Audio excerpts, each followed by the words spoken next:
This class is like helping me prepare for the rest of high school. The Center for High School Success came about after we started to look at our data, and we realized that the transition for students coming from 8th grade to 9th grade was not as positive as we would like it to be. So Woodbridge, Unity Reed, and Osbourn Park have partnered with the Center for High School Success to help ensure that our 9th graders have a successful transition from 8th to 9th grade. The research shows that if the students have a successful 9th grade year, then they are more likely to graduate on time.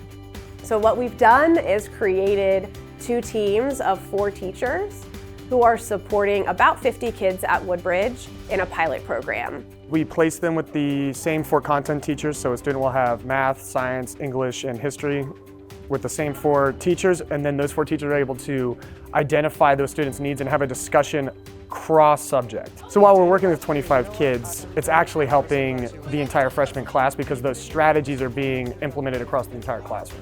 Some of those are as simple as standing at the door and greeting students as they come in, talking with students about how they learn best and trying to implement some strategies that will help that student have some progress. It helped me focus on my studies more and try not to talk in class. My science teacher, she's helped me focus more by talking to me in a specific way, like talking step by step and going slow with questions. Our students are working really hard. They are accepting the help that we're providing, and they're thriving. So we're real excited about that.